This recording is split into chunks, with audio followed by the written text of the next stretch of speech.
Florence Foresti incendie la scène. Une déclaration polémique agite toute la France.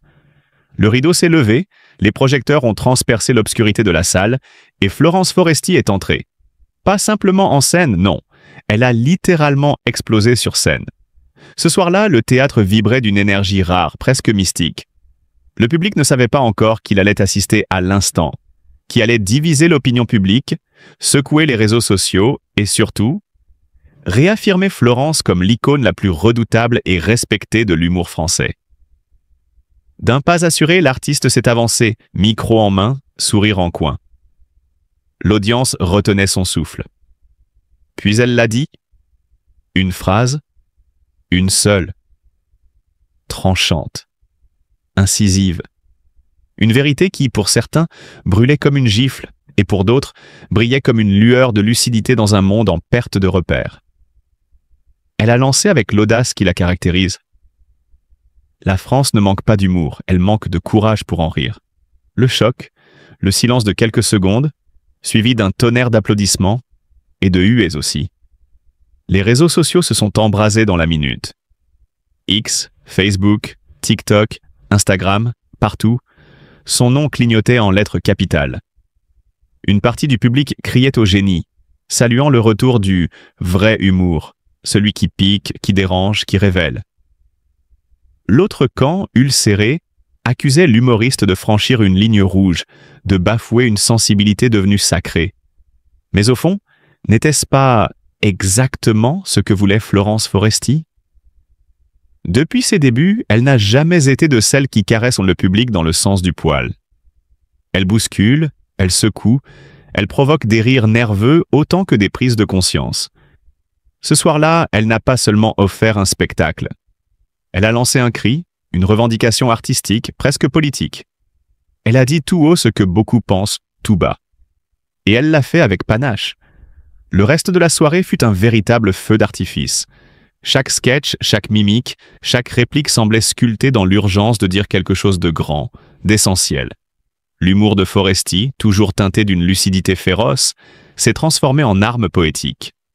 Elle a abordé les thèmes brûlants du moment. Le politiquement correct étouffant, les tensions sociétales, la peur du rire libre, avec une grâce tranchante. Elle n'a pas hésité à se moquer d'elle-même, de sa notoriété, de son âge, de sa propre peur de ne plus être dans le coup. Mais ce qui a véritablement transcendé la performance, c'est cette capacité rare qu'elle a à incarner. Chaque mot, chaque idée. Elle ne joue pas Florence Foresti. Elle est Florence Foresti. Une femme libre, fougueuse, brillante. Une femme qui n'a plus rien à prouver mais tout à exprimer. Une femme qui, dans un monde aseptisé, ose encore risquer l'impopularité pour défendre l'essence même de son art. Et si son coup d'éclat a fait scandale, il a aussi rallumé une flamme. Dans les jours qui ont suivi, les débats faisaient de rage. A-t-elle été trop loin? L'humour peut-il encore tout dire? Est-ce une provocation gratuite ou un acte de résistance culturelle? Ce qui est sûr, c'est que Florence Foresti a réveillé la France. Dans un pays souvent englué dans ses contradictions, elle a allumé une mèche. Et cette mèche a mis le feu non seulement aux planches, mais aussi aux esprits. En réalité, peu d'artistes peuvent se targuer d'un tel impact. Elle ne cherche pas à plaire, elle cherche à marquer. Et elle y parvient. Avec chaque spectacle, Florence Foresti redéfinit les limites de son art. Elle ne se contente pas de faire rire. Elle fait réfléchir, elle fait débattre, elle fait avancer. Et si certains la rejettent, non, c'est peut-être parce qu'elle met le doigt là où ça fait mal. Mais n'est-ce pas justement le rôle du véritable artiste? À travers ce spectacle, Florence Foresti s'impose non seulement comme la reine incontestée de l'humour français, mais aussi comme une figure de courage, de liberté et d'intelligence scénique. Elle est de celles qui n'ont pas peur de faire tanguer le navire, pourvu que cela permette de retrouver le cap. Et dans cette époque de doute et de tension, sa voix, aussi tranchante soit-elle, résonne comme un phare. Alors oui, Florence Foresti a brûlé la scène ce soir-là. Mais ce feu n'était pas destructeur. Il était purificateur. Il a ravivé la puissance de l'humour, le vrai, celui qui dérange parce qu'il touche juste. Et à travers cette phrase controversée, cette étincelle verbale, elle nous a rappelé que le rire, quand il est sincère, quand il est libre, est l'arme la plus noble contre la peur et l'hypocrisie. Florence Foresti est bien connue pour son humour incisif et sa capacité à faire rire des sujets les plus sensibles. Pourtant, derrière les projecteurs et les éclats de rire, se cache une femme profondément marquée par la tristesse. Depuis plusieurs années, Florence traverse des périodes difficiles liées à sa santé et à sa vie familiale. Elle a souvent évoqué ses angoisses, ses moments de solitude et ses combats contre la dépression dans ses spectacles, les transformant en matière artistique avec une honnêteté bouleversante. Mais récemment, un événement a provoqué une vague d'émotions dans tout le pays. Lors d'une de ses performances, Florence a prononcé une phrase jugée provocante. « On rit pour ne pas pleurer, mais parfois, même le rire ne suffit plus. » Ce commentaire, perçu par certains comme une critique de l'hypocrisie sociale et politique, a déclenché un débat passionné à travers les médias. Derrière cette phrase choc, c'est un cri de douleur qui résonne.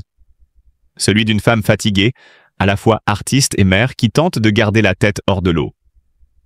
Les proches de Florence témoignent de son immense sensibilité et de la fragilité qu'elle dissimule derrière son masque de comédienne. Son dernier spectacle, bien qu'acclamé, est teinté d'une mélancolie palpable. Le public, fidèle, perçoit cette transformation. Florence ne joue plus seulement pour faire rire, elle joue aussi pour survivre.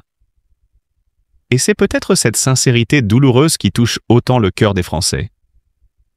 Née le 8 novembre 1973 à Vienne dans l'Isère, Florence Foresti n'est pas simplement une humoriste. Elle est un phénomène. Une voix, un souffle, une étoile filante qui a su briser les codes du stand-up traditionnel pour ériger l'art du one-woman show en expérience cathartique, tantôt hilarante, tantôt bouleversante. Ce qui la rend si unique, son audace, son autodérision, et cette façon inimitable d'aborder les blessures, les absurdités du quotidien, avec une sincérité qui transcende la scène. Avant de faire trembler les salles parisiennes de rires inextinguibles, Florence passe par une adolescence timide et un début de parcours professionnel plutôt classique. Diplômée d'une école de cinéma et de graphisme, elle travaille d'abord comme infographiste chez Air Lyon. Mais en elle, un feu couve. Un désir d'expression, d'existence pleine. Elle commence à se produire sur scène, d'abord en duo avec Céline Iannucci et Céline Gorayeb dans le trio féminin Les Taupes Modèles, puis très vite en solo. Dès 2001, ses interventions dans l'émission On a tout essayé de Laurent Ruquier la propulsent sur le devant de la scène. Elle devient la révélation de l'humour au féminin. Mais loin de se contenter d'être une simple chroniqueuse comique, Florence Foresti impose son univers, son style, sa patte. Ce qui frappe d'emblée, c'est sa capacité à incarner les contradictions de la femme moderne avec une justesse déroutante. Elle tourne en dérision les clichés sexistes, l'obsession de la minceur, la maternité idéalisée, les injonctions à la perfection. Dans ses spectacles comme Foresti Party, Motherfucker ou encore Épilogue, elle parle d'elle, mais elle parle surtout de nous. Elle ose tout. Les confessions intimes, les échecs amoureux, les crises existentielles, les complexes. Elle se livre, sans filtre, avec une vulnérabilité désarmante, transformée en force comique. Elle rit d'elle-même, avec nous. Et c'est là toute sa grandeur. Son talent d'observation n'a d'égal que sa maîtrise de la scène. Florence n'est pas qu'une conteuse. Elle est une performeuse. Elle danse, elle imite, elle mime, elle vibre. Chaque mouvement de son corps, chaque inflexion de sa voix est pensée, travaillée, affûtée comme une arme de précision. Elle peut passer d'une caricature délirante de Beyoncé à un monologue sur la solitude avec une fluidité déconcertante. Elle met son génie au service de la vérité, sans jamais tomber dans la facilité. Ce don rare fait d'elle une artiste complète, saluée tant par le public que par la critique. Mais derrière le rire, il y a aussi la lutte. Florence Foresti a dû s'imposer dans un univers longtemps dominé par les hommes. Elle a résisté aux pressions, aux attentes, aux jugements. Elle a affirmé son indépendance artistique, refusant de se plier au format classique, choisissant de produire ses propres spectacles, de maîtriser son image, d'être libre. Cette liberté, elle l'a payée parfois au prix fort. Elle a connu des passages à vide, des moments de doute, des remises en question. Mais chaque fois, elle est revenue plus forte, plus fine, plus profonde. L'un des moments les plus marquants de sa carrière reste sans doute lorsqu'elle a présenté la 45e cérémonie des Césars en 2020. Une prestation brillante, corrosive, engagée. Dans un climat tendu, alors que le cinéma français traversait une crise majeure, Florence Foresti a tenu bon. Elle a osé dire, dénoncer, faire réfléchir, tout en restant fidèle à son humour. Elle n'a jamais été aussi politique, aussi courageuse, aussi humaine. Ce soir-là, elle n'était pas seulement une humoriste, elle était une voix, une conscience. Florence Foresti a une fois de plus enflammé la scène avec une phrase qui a secoué toute la France.